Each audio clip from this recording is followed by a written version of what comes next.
Graças a paz, igreja. Nós nos sentimos felizes por sermos convidados pela igreja para esse momento, para participar desse momento tão especial na vida da igreja. Eu estava conversando com o pastor Gugu ali, dizendo que púlpito bonito, né? E aí eu disse para ele assim, esse púlpito ainda está pequeno para a quantidade de folhas que tem no meu esboço, né? Aí ele ficou um pouco assustado, falou, temos que sair daqui hoje ainda, né? Eu falei, não, então vamos sair. Estou dizendo que tem bastante folha no meu esboço, né? Mas isso é uma brincadeira, é claro. Nós não pretendemos sair daqui, eu não pretendo sair daqui sem terminar a minha mensagem, e garanto aos irmãos que ela é bem curta, né? Eu sempre digo que o meu termômetro para saber quando eu devo parar de pregar é o meu estômago, né? Eu saí hoje de casa, não comi nada, minha esposa é prova disso, não comi absolutamente nada, né? Eu falei, o culto começa às 7h30, quando for mais ou menos umas, não sei, quando eu começar a sentir fome, eu paro, né? Eu paro, porque aí não tem como continuar, né? Então fica na paz. Eu sei que você veio para cá bem alimentado e você não terá nenhuma dificuldade, né? Mas fica tranquilo aí, ok? Eu quero só dizer, né, que eu estou aqui com a minha esposa, né, a Nilva, aquela moça que foi representada ali, né? Aquela senhora, já não é mais moça, aquela senhora que é casada comigo, né? E estou com meus dois pimpolhos ali, o Davi que está dormindo já, e o Caio que está ali do lado, né? Um pouco bravo, parece, não está, né? Tudo bem, está com saudade da igreja dele, por isso.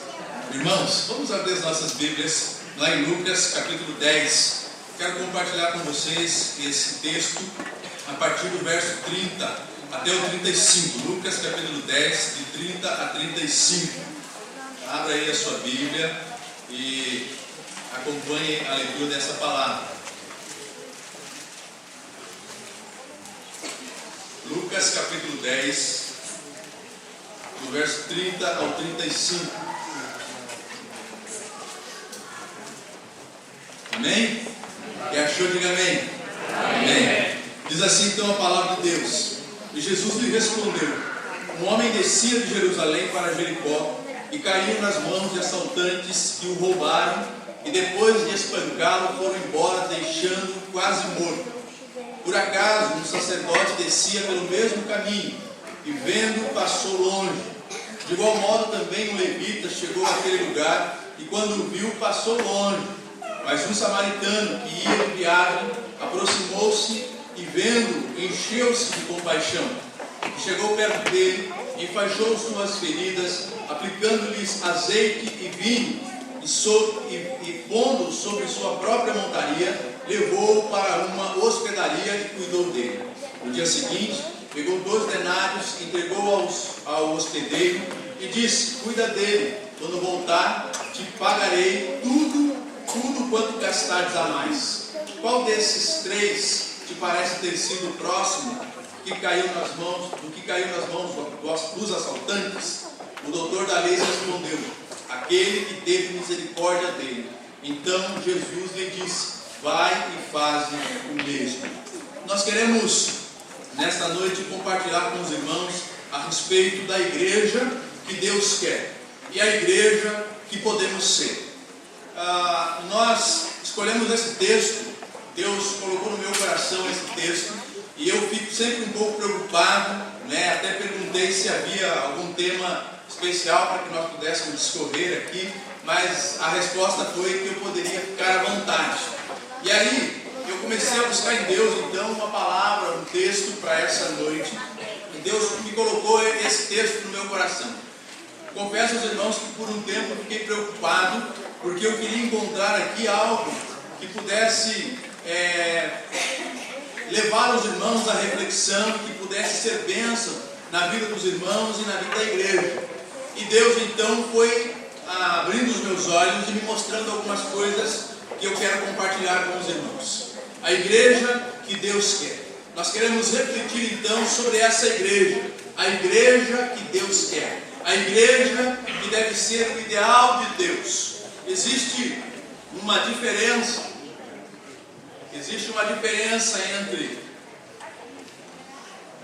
o real e o ideal. O pastor Lourenço Estélio Rega, que foi o meu professor na Teológica de São Paulo, ele, numa aula de ética, ele discorria sobre algumas questões éticas, e ele então, certa vez, falou sobre aquilo que é real e aquilo que é o ideal, na verdade, não é? O real é aquilo que nós temos, o ideal é aquilo que sonhamos, é aquilo que esperamos, é aquilo que visualizamos, é aquilo que sobre o qual nós temos uma expectativa de poder alcançar. A igreja de Deus é o ideal. A igreja que Deus quer é o ideal. A igreja que Deus vislumbra é o ideal, não é? É essa igreja, a igreja que nós temos hoje é a real. Porém, Deus, Ele está trabalhando, como o pastor Edmilson mesmo colocou aqui no texto, Deus está trabalhando na igreja para transformá-la nessa igreja que é o ideal dele, que é aquilo que ele sonha, que é aquilo que ele espera. Mas nós estamos nesse real, nós estamos caminhando em busca desse ideal de Deus. Mas, queridos, apesar do ideal parecer um sonho inatingível, ele pode ser alcançado por dois motivos. Primeiro, porque o real ele está sempre em transformação. Aquilo que nós estamos vivendo hoje, ele está passando, a vida que nós vivemos hoje está passando por um processo de transformação. A vida é dinâmica, né? 65 anos atrás era de um jeito, alguns anos, 40 anos depois mudou, e agora a igreja é totalmente diferente daquela igreja de 65 anos atrás. Por quê? Porque Deus, no decorrer do tempo, foi trabalhando e a realidade foi sendo transformada a cada dia. Também nós sabemos que aquele ideal, aquele sonho da igreja ideal de Deus, ela pode ser alcançada, primeiro porque, como eu disse, o real está em transformação, e segundo, porque nós somos uma comunidade de fé. E a comunidade de fé acredita nesse Deus que move, que transforma, que faz o velho se transformar em novo, que leva as coisas para uma novidade. E é por isso que nós cremos então que o ideal de Deus pode ser alcançado. Mas a pergunta que eu quero fazer nesta noite para os irmãos é: será que como igreja nós estamos caminhando para o ideal de Deus? Será que a igreja que praticamos hoje tem cumprido a sua missão, ou tem caminhado para fazer aquilo que Deus espera que ela faça? Será que nós estamos de acordo com o modelo original estabelecido por Deus? Será que nós estamos caminhando para chegar àquela igreja tão sonhada pelo Senhor, aquela igreja que Ele espera que nós sejamos? Queridos, no texto que nós acabamos de ler, nós encontramos aqui um homem caído. E esse homem, ele foi lançado ao chão por uma força maior do que a força dele, maior do que ele. Ladrões o cercaram, roubaram o que ele tinha, o espancaram, o deixaram quase morto. Aquele homem ficou caído à beira do caminho, e durante aquele tempo, por ele passaram 3 outros homens. A postura desses 3 homens pode nos ajudar a compreender exatamente o que Deus quer da sua igreja. A postura desses 3 homens que passaram por aquele que estava caído pode nos ajudar a compreender o que Deus espera de nós e qual é o sonho de Deus para nós como igreja, qual é o sonho de Deus para a minha vida como crente, como cristão, como servo de Deus. Essa parábola, na verdade, se você prestar bastante atenção nela, você vai descobrir logo no início que essa parábola, na verdade, é a resposta a uma pergunta feita anteriormente a Jesus a respeito de vida eterna. E eu quero aqui então fazer uma analogia ou tentar encontrar aqui semelhanças nesse texto.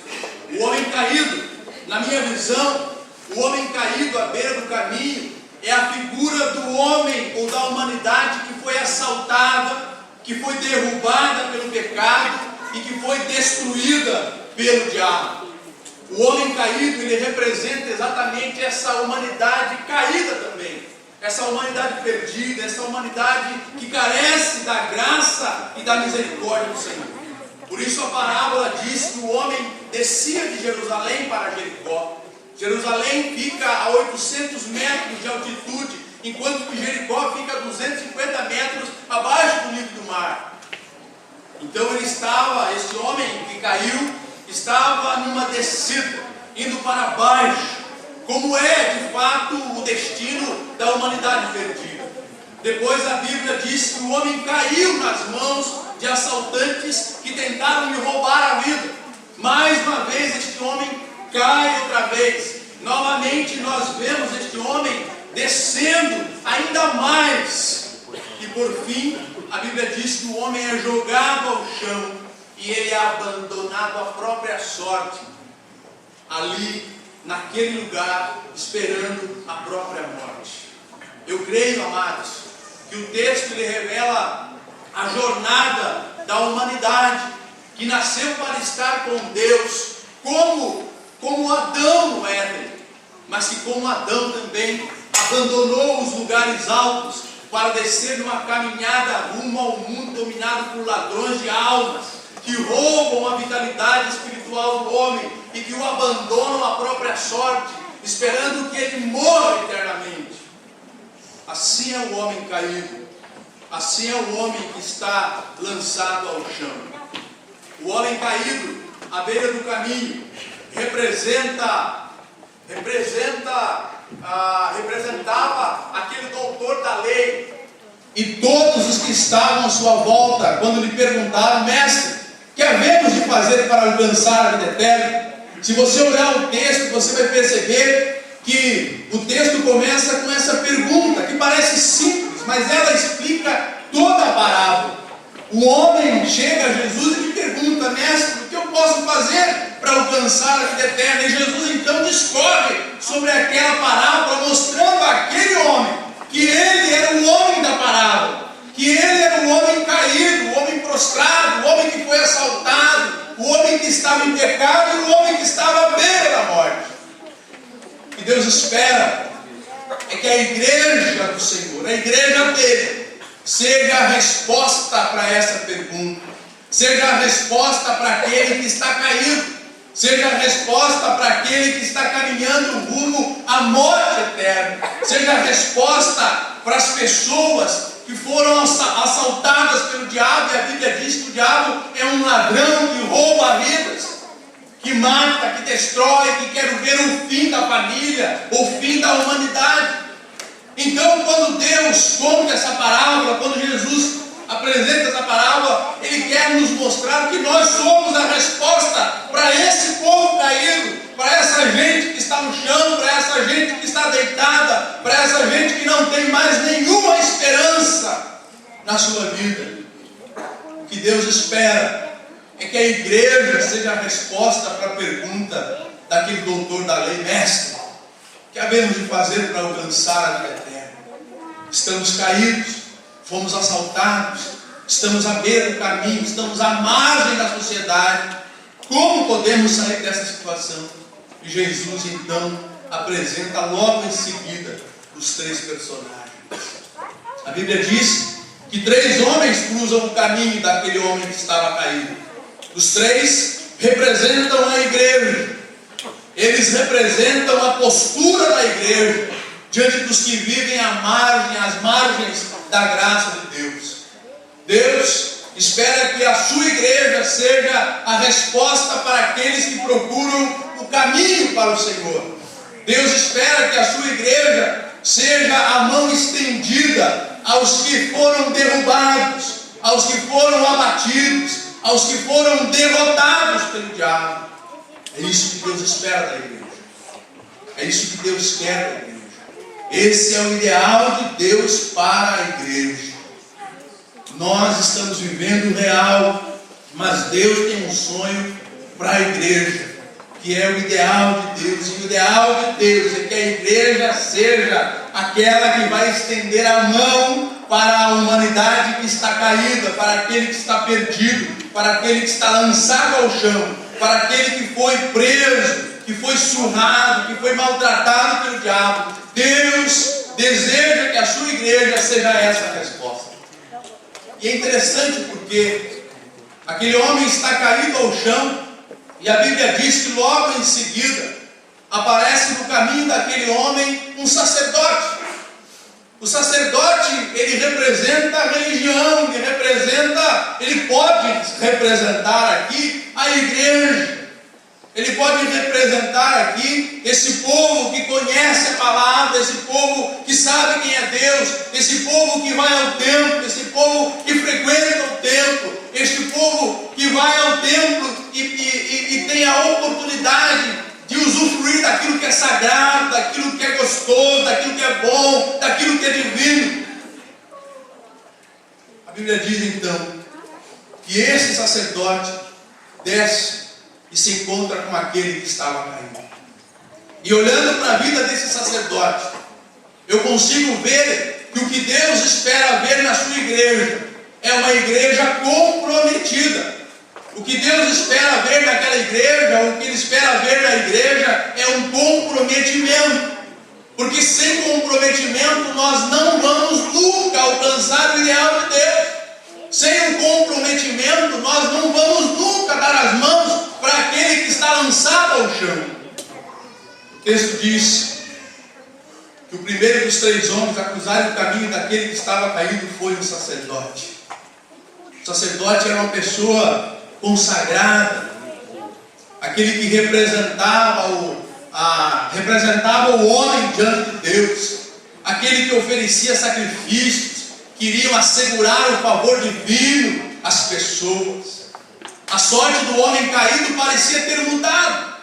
Ele estava lançado ao chão, mas eu imagino que ele abre os olhos e ele vê lá longe um sacerdote vindo e ele diz: estou salvo.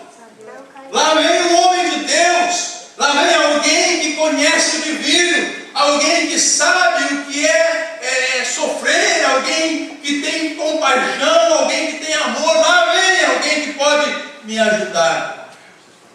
Mas a Bíblia diz que o sacerdote simplesmente passa ao lado, ou seja, ele caminha pelo lado oposto, ele desvia-se daquele que estava necessitado. Talvez aquele sacerdote não quisesse manchar a sua santidade tocando num homem que parecia estar morto. Talvez o sacerdote estivesse preocupado demais com os seus rituais, com os seus ritos, com as suas práticas no templo. Talvez o sacerdote estivesse preocupado demais com a sua busca espiritual de santidade. Talvez ele não tivesse tempo a perder com aquele que estava lançado ao chão. Mas o texto vai além, porque o texto afirma que por acaso o sacerdote passou por aquele lugar. E é isso que me chama a atenção no texto. O que mais me incomoda no texto é que Jesus faz questão de dizer que o sacerdote só passou por ali movido pelo acaso. E essa expressão por acaso revela que aquele homem de Deus não estava no mundo buscando os desvalidos. Aquele homem de Deus, o sacerdote, não estava caminhando aquele caminho ou passando por aquele caminho, tentando alcançar ou buscar aqueles que estão caídos. Aquele sacerdote não estava passando por aquele caminho em busca dos que estavam necessitados. Ele passou por ali por acaso. Aquele sacerdote fazia sua caminhada da mesma forma como tantos outros homens faziam naquele lugar. E é bom lembrarmos que o caminho de Jerusalém a Jericó era um caminho perigoso, caminho de assaltantes. Não era muito difícil encontrar alguém caído à beira do caminho. Não era muito difícil encontrar alguém que fora assaltado, que fora roubado. Mas o sacerdote não estava preocupado com isso. Ele passa por ali por acaso. Ele estava naquele lugar movido pelo acaso, não pelo desejo de fazer alguma coisa de bom para alguém que estivesse à beira do caminho. Aquele homem de Deus não estava comprometido com o seu Deus. O caminho de Jerusalém a Jericó era perigoso. Aquele sacerdote deveria percorrer aquele caminho preparado então para abençoar os que estivessem às margens do caminho. A igreja de Deus, ela é esse sacerdote. A igreja de Deus muitas vezes caminha por uma terra de ladrões e salteadores. Por onde quer que a igreja olhe, para a esquerda ou para a direita, para trás ou para a frente, haverá homens e mulheres que foram assaltados pelo diabo. E o papel da igreja é abençoar os que estão à beira do caminho. O papel da igreja é se comprometer com o seu Deus e fazer algo por aqueles que estão à beira ou às margens da sociedade, aqueles que estão sofrendo, aqueles que estão padecendo, aqueles que estão longe e que estão precisando de tanto socorro. Mas assim como o sacerdote, talvez a igreja esteja muito mais preocupada com os seus rituais, com as suas práticas, com as suas próprias necessidades, que não se dá conta da sua missão. Não se dá conta da sua missão. Outro dia, eu contei um episódio que aconteceu comigo lá em Jardim Ângela. Eu contei lá na Vila Tatu. Quero compartilhar com os irmãos aqui sobre isso, para que os irmãos entendam o que eu quero dizer. Quando eu estava, certo dia, eu era ainda seminarista e eu fui convidado para pregar na igreja, uma congregação de Jardim Ângela, cujo pastor ali era um amigo meu. E aí, eu fui para lá um pouco assustado, porque quem conhece o Jardim Ângela, um dia a missionária que esteve lá olhou para mim e falou assim: não mudou nada não, continua perigoso, né? Porque na época, quando eu fui lá, o Jardim Ângela era muito perigoso. E aí eu fui tremendo mesmo, né? E cheguei lá naquela igreja, naquela congregação. E quando eu cheguei naquela congregação, eu encontrei um homem, um mendigo caído na calçada, a poucos metros da igreja.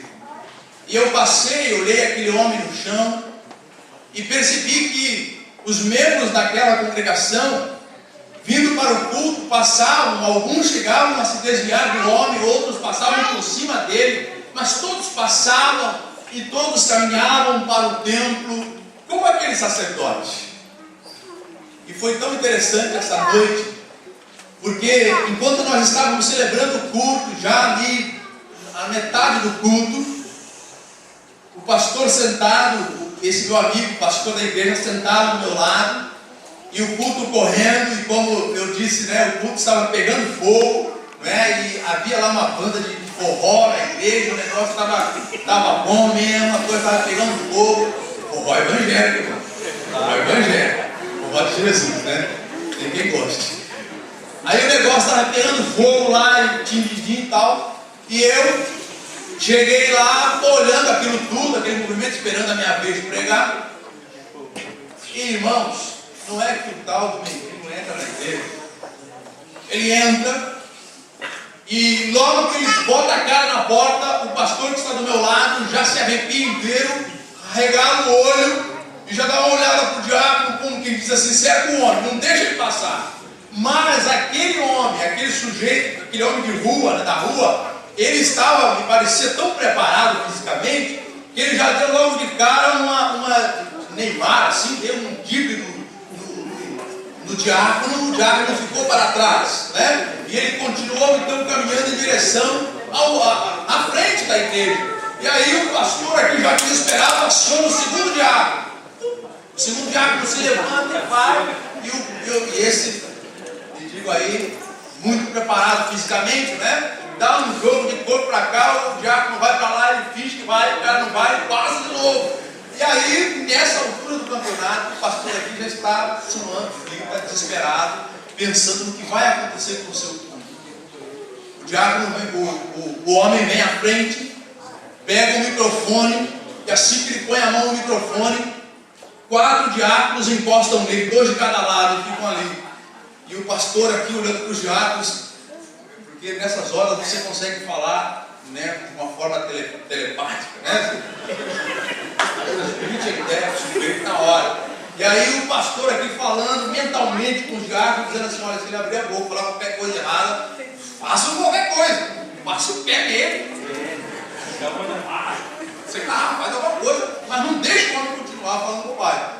E amados, se espantem, mas aquele homem que estava na frente, todo maltrapilho, ele começa a dar o seu testemunho. Ele começa a falar, dar o seu testemunho de como era a vida dele, dizendo que ele viveu na rua por muitos anos, sofreu muitos anos na rua, foi maltratado, foi pisoteado. E na medida em que ele vai falando, ele vai tirando a barba, ele vai tirando a roupa, né? E vai tirando, e pasme, era um irmão da igreja, né? O pastor, ele quase tem um treco aqui, né? Não sei o que aconteceu com aquele irmão, não aconteceu nada. Ele quase tem um treco, e aí aquele irmão tira aquela roupa toda e diz assim: querido, sou eu. Eu sempre estive aqui com vocês, mas vocês não sabiam.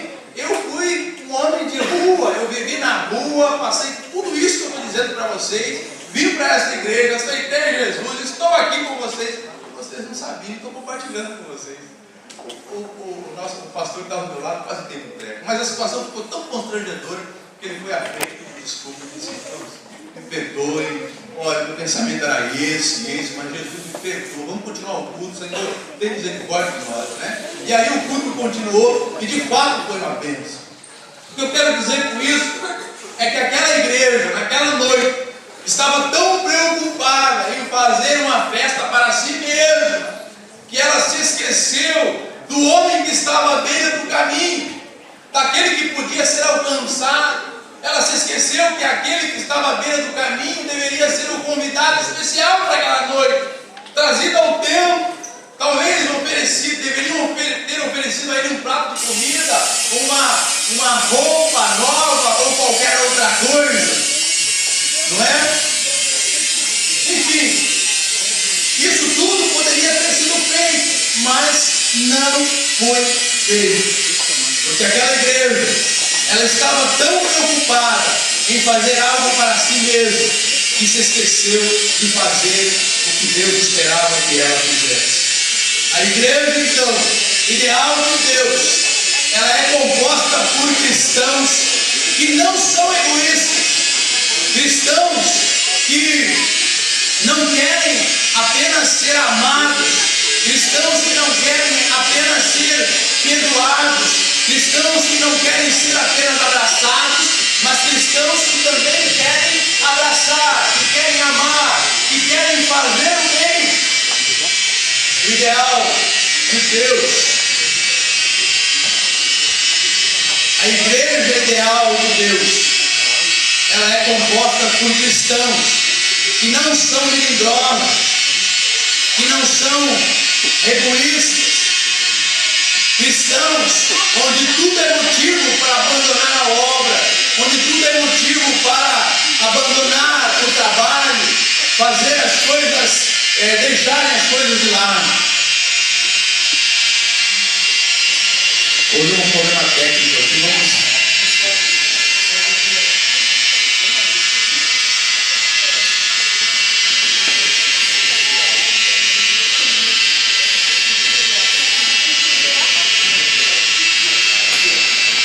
Por isso, outro dia lá na igreja, um irmão disse para mim assim: pastor,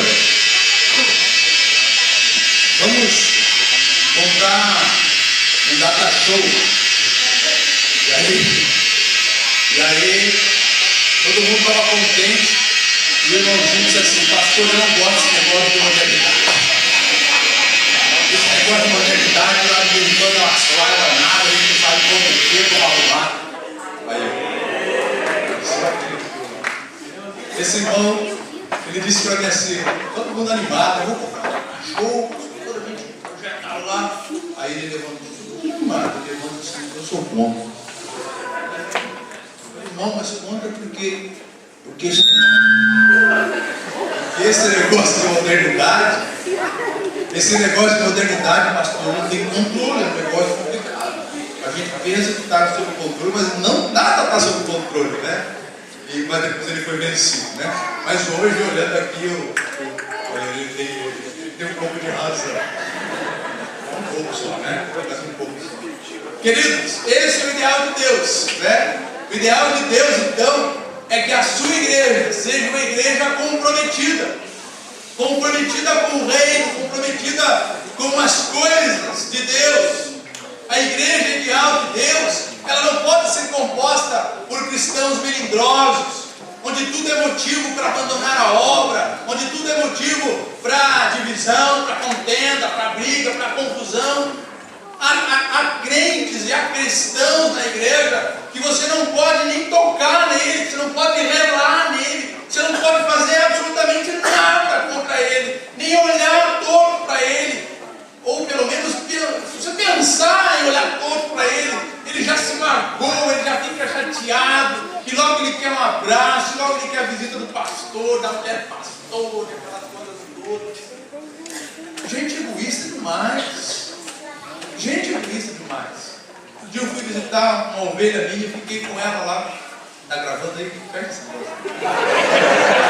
Um dia eu fui visitar uma ovelha minha, e aí, poxa, né? Fui lá visitar, aí fiquei lá, veio umas 4 horas, né?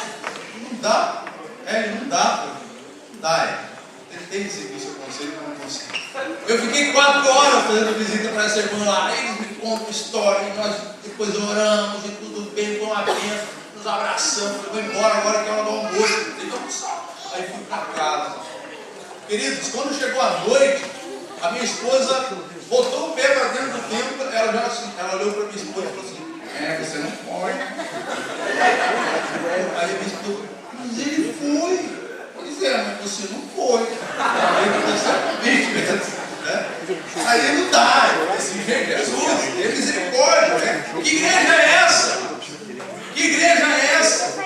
A igreja, ela não pode ser egoísta. Ela não pode viver somente para si. A igreja ideal de Deus é aquela que faz diferença, é aquela que é comprometida e que leva o seu Deus como prioridade, que prioriza Deus, que prioriza o Senhor. Queridos, lá no texto, quanto à salvação, o doutor da lei inquiriu Jesus dizendo, ele inquiriu Jesus dizendo assim, Senhor, como eu posso fazer para alcançar a salvação? E Jesus disse assim, amarás o Senhor teu Deus de todo o teu coração. Aliás, ele mesmo diz a Jesus, amarás o Senhor teu Deus de todo o coração. E Jesus diz assim, respondeste bem, faze isso e viverá. A alegria, o que Deus espera, o que Deus deseja da igreja é que ela seja comprometida, ou seja, uma igreja cujo coração, cujo foco esteja totalmente no Senhor e na sua obra. É esta a igreja que nós somos, amados. Nós somos essa igreja hoje. Nós somos hoje uma igreja comprometida com Deus, cujo foco seja exclusivamente Deus e a sua obra. Somos essa igreja. Se não somos, é preciso entender que esta é a igreja que Deus espera ver, que esta é a igreja que nós devemos buscar, que esta é a igreja que nós precisamos desejar ser, amados. A igreja ideal de Deus deve ser uma igreja comprometida, não uma igreja como aquele sacerdote que passa por acaso em algum lugar e que de repente por acaso encontra alguém que faz tudo movido por acaso. Não! A igreja que Deus deseja é uma igreja que seja exatamente contrária àquele sacerdote. O que Deus espera é uma igreja comprometida com Ele. Porque essa igreja comprometida com Deus é a igreja que vai encontrar o homem caído e que vai dar a ele a resposta da sua vida. Que farei para lhe dar a vida eterna? Olhe para esta igreja comprometida. Olhe para esta igreja comprometida e você encontrará a salvação. É isso que Deus quer de nós. É isso que Deus espera de nós. Esse é o sonho de Deus para a minha vida como crente. Esse é o sonho de Deus para mim como igreja. Que eu viva inteiramente comprometido com o meu Deus. Aquele sacerdote não estava comprometido com o seu Deus. Ele passou ao lado. Ele não deu atenção para aquele que estava com ele. Em segundo lugar, a igreja ideal de Deus além de ter que ser uma igreja comprometida, ela precisa ser uma igreja cristocêntrica, ou seja, uma igreja onde Cristo é o centro, onde Cristo reina absoluto. E lá no versículo 32 diz assim: de igual modo também o levita chegou àquele lugar, e quando o viu, passou também de longe. O segundo personagem do texto que se encontra com o homem caído é o levita. Os levitas eram homens separados por Deus para realizarem o serviço do tabernáculo. Durante 24 horas por dia, 7 dias por semana, os levitas se revezavam em turnos e equipes para manter o louvor, o serviço e a adoração na casa de Deus, para não permitir que o serviço, o louvor e a adoração fossem interrompidos. Esse é o trabalho do levita. Lá em Deuteronômio capítulo 10, verso 8, o texto resume o ministério levítico dizendo que aos levitas cabia levar a arca, estar diante do Senhor servindo e abençoar em nome do Senhor, ou seja, eles tinham autoridade para abençoar quem eles quisessem. Aquele levita da parábola provavelmente havia encerrado o seu turno e estava descendo pelo mesmo caminho do sacerdote e o mesmo caminho onde estava o homem caído. Mas o que chama a minha atenção nesse texto é que o levita repete exatamente o que o sacerdote fez. O versículo 32 diz: de igual modo. Na minha versão NVI diz de igual modo, e outras versões dizem igualmente. Isso nos mostra que o exemplo seguido por aquele levita não era o seu Deus, mas sim o seu superior sacerdote. E é isso que Deus não quer da sua igreja. Deus não quer que a sua igreja tenha um outro Senhor ou siga uma outra pessoa que não seja Ele mesmo. Queridos, a igreja ideal de Deus é uma igreja onde Jesus Cristo é o padrão, onde Jesus Cristo é o modelo e onde Jesus Cristo é a referência. A igreja, ela não é dos senhores, mas é do Senhor. A igreja não é de donos, mas é do dono. A igreja não é minha e nem sua, mas ela é do Senhor. Não existe minha igreja. A igreja não tem que ser como eu quero. A igreja não tem que ser a minha cara. A igreja tem que ser de Deus, para Deus. Eu encontrei, num desses encontros de pastores lá em Sumaré, eu encontrei um amigo há algum tempo atrás, e ele então estava lá no seu primeiro ministério, e eu, querendo ser simpático com ele, disse assim: e aí, camarada? Porque lá quando nós estamos lá com os pastores de Sumaré, a gente não fala assim, né? Aí, camarada, beleza, joga. Aí eu olhei para ele e disse assim: e aí, beleza? E aí ele disse para mim assim: tranquilo, você tá? E eu perguntei para ele: e como vai a igreja? E aí ele respondeu bem alto, e disse assim: agora tá bom, tá a minha cara. Eu falei: Jesus. Eu estava nessa igreja, estava no mesmo que eu disse para ele, nós estamos dentro de pastores, mas eu quis dizer para ele: rapaz, eu tenho misericórdia dessa igreja, não deixa ela ficar a sua cara, porque ela vai ficar horrível, né? Não porque você é muito feio, e outra, porque a igreja não tem que ter cara de pastor. A igreja não tem que ter cara de pastor. A igreja ideal de Deus é uma igreja onde Jesus Cristo é o padrão, onde Jesus Cristo é o modelo. A igreja, ela tem que ter jeito, mas o jeito de Jesus. Ela tem que ter a cara, mas a cara de Jesus. Ela tem que ter a forma, mas a forma de Jesus.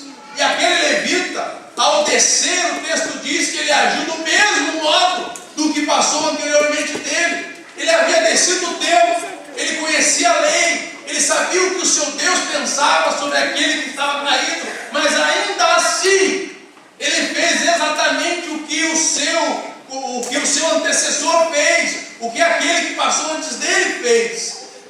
Na igreja de Deus, o eu precisa ser deixado de lado para que Jesus venha, porque Ele é o Senhor da igreja. A igreja de Deus, ela deve ser uma igreja de servos, uma igreja de escravos, de pessoas que submetem umas às outras. Eu não gosto de igrejas onde as pessoas dizem: esta é a minha igreja. Ah, eu gosto da igreja desse jeito. Você não tem que gostar da igreja desse jeito. Quem tem que gostar da igreja, do jeito da igreja, é Deus. Eu não julgo o jeito da igreja. Não julgo. Lá na PIB, eu digo aos irmãos o seguinte: querido, vamos louvar, vamos. Se você quiser ficar de pé, fique. Quiser sentar, sente. Se quiser bater palma, bata. Se quiser, não bata. Fique à vontade. Só não olhe para o outro no cantinho que ele está fazendo. Porque se você fizer isso, você está querendo dizer que a igreja tem que ser como você. Mas a igreja não é como você. A igreja tem que ser a cara de Deus, o jeito de Deus, a forma de Deus. E se espante, meus irmãos. Deus, Ele permite ser adorado de muitas formas e de muitas maneiras. Deus não se preocupa se o seu louvor parte de alguém, se o seu louvor parte de alguém que bate palma, ou de alguém que está sentado, ou de alguém que está de pé. Mas o que Deus se importa é que o louvor parta de um coração verdadeiro, de alguém que o adore em espírito e em verdade, porque é isso que Ele busca. E às vezes nós temos essas dificuldades na igreja, porque nós achamos que a igreja tem que ser a nossa cara. E isso, queridos, impede a obra de Deus de acontecer, impede a obra de Deus de fluir. Lá na igreja, lá na PIB, nós estávamos fazendo, os jovens estavam fazendo um trabalho de entregar sopão à noite para as pessoas que passavam a noite no frio ali. E eu cansei de ver irmãos fazendo cara feia, dizendo: não, isso não é coisa de igreja, a igreja não pode ficar aberta meia-noite para fazer sopão. Igreja não tem a minha cara, a igreja não tem a sua cara, a igreja tem que ter a cara de Deus. Ele é o Senhor, Ele determina as coisas, é Ele que faz as coisas acontecer. Na igreja cristocêntrica, o pastor não é a estrela, a equipe de louvor não é a estrela, os diáconos não são estrela, o irmão do dízimo mais gordo não é a estrela. A estrela da igreja é Jesus Cristo, meu Senhor. É Ele que merece o meu louvor, é Ele que merece a minha adoração, é Ele que merece o meu quebrantamento. Na igreja cristocêntrica, o pastor ajoelha e ora, os diáconos ajoelham e oram, os líderes ajoelham e oram, os membros ajoelham e oram, e perguntam a Deus sobre a direção que devem tomar, o que fazer, por onde andar, como se portar, que direção ir. Porque a igreja é de Deus. Não sou eu que digo para a igreja: vá para aqui ou vá para ali, faça isso ou faça aquilo. É Deus que tem que falar com a igreja. Mas Deus só fala com a igreja que está com Ele comprometida. Deus só fala com a igreja que tira o seu eu de lado e permite que o Senhor seja entronizado na adoração, no louvor, na vida de Deus. Nessa igreja, Deus fala. Nessa igreja, Deus se manifesta. Nessa igreja, Deus faz a sua vontade e o seu querer e determina o caminho que a igreja deve andar. A igreja do sonho de Deus é essa. Uma igreja que puxa o banco, que puxa a cadeira e diga assim: senta, mestre, tu és o Senhor, reina sobre nós, determina o que tu queres, faça o que tu queres. Nós não temos querer, nós somos teus escravos, somos teus servos, nós vamos te obedecer, Senhor amado. Se o Senhor nos mandar fazer isso ou fazer aquilo, assim faremos, porque o Senhor é o nosso Rei, e o Senhor é quem manda nesse lugar. Por isso, igreja, quer ouvir Deus falar? Quer saber que direção você deve tomar? Quer compreender o que Deus quer para a sua vida? Pois então se comprometa. Permita que Deus seja o centro da sua vida, o centro da sua história. Porque quando nós olhamos para esse texto aqui, nós encontramos a terceira personagem do texto, que é o samaritano. O samaritano não era religioso, mas ele desceu de Jerusalém. Quem sabe ele não era um novo convertido, digamos assim. O samaritano não pertencia a nada da religião daquela época, mas a sua fé era real. O seu comprometimento com Deus o levou a ver e abençoar o homem caído. Ele não seguiu o mau exemplo dos religiosos, mas parou para cuidar do necessitado. E na igreja existem muitos religiosos, homens e mulheres, que acham que podem determinar as coisas de Deus, que acham que podem dizer para Deus isto ou aquilo. Talvez estejam aprendendo com os pregadores de televisão que determinam a Deus o que deve ser feito ou não. Senhor, cura agora porque nós queremos. Faça isso porque nós determinamos. Nós não determinamos nada. Somos vermes diante de Deus. Somos barro e absolutamente mais nada. Deus é quem determina. Deus é quem faz, é Ele que faz as coisas fluírem e as coisas acontecerem. Aquele samaritano, ele representa essa igreja. A igreja que quer cuidar do necessitado. A igreja que quer fazer a vontade de Deus. E o que Deus quer é que a sua igreja, que a igreja dele seja composta por homens e mulheres que hajam como aquele samaritano. Porque na igreja onde Cristo é o centro, na igreja onde há comprometimento com Ele, nessa igreja, nesse lugar há unção, há poder e há cura. Lá estava o samaritano, igreja de Deus, curando o ferido, colocando ele de pé e se doando completamente por ele. E aí Jesus pergunta para aquele doutor da lei: quem é que merece a salvação? Quem é irmão daquele que estava ferido? Quem é meu irmão nessa história que lhe contei? E a resposta é imediata: aquele que ajudou, aquele que se comprometeu, aquele que abençoou, aquele que preferiu ouvir a voz de Deus e se colocou à disposição do Senhor. Amados, que Deus nos ajude, que Deus nos ajude, porque nós estamos vivendo um tempo tão difícil, um tempo complicado. Eu fico envergonhado de saber que aqui na nossa região, na nossa associação, nós temos aí 35 igrejas batistas, só batistas. Mas eu fico envergonhado quando eu vejo as estatísticas e descubro que na beira dessas estradas existem meninas se prostituindo. Eu fico muito triste quando eu olho as estatísticas e descubro que lá na minha cidade existe um número muito grande de crianças que são maltratadas e abusadas por pais e por parentes. Eu fico absolutamente chateado com isso, porque eu não consigo compreender, amados, que numa região onde estão 35 agências do reino de Deus, fora as demais que eu não conheço, mas estamos em 35 agências do reino de Deus, a igreja de Deus plantada neste lugar. Será que nós não estamos nos preocupando demais conosco mesmo? Será que não nos falta buscar em Deus essa visão e se mover para que estas coisas aconteçam e a nossa realidade seja transformada aqui neste lugar, em nome de Jesus? Eu peço a Deus para que Deus me dê vida, para que eu possa ver a igreja de Jesus mudando essa realidade aqui na nossa região. Eu peço isso a Deus.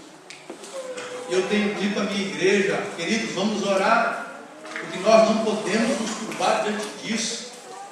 Nós precisamos avançar, porque as portas do inferno não podem prevalecer contra a igreja, mas a igreja precisa se comprometer. A igreja precisa permitir que o Senhor seja de fato Senhor das nossas vidas. Que Deus nos ajude, que Deus nos abençoe, que sejamos essa igreja comprometida, cujo Deus é o Senhor. Feche os seus olhos, quero orar com você.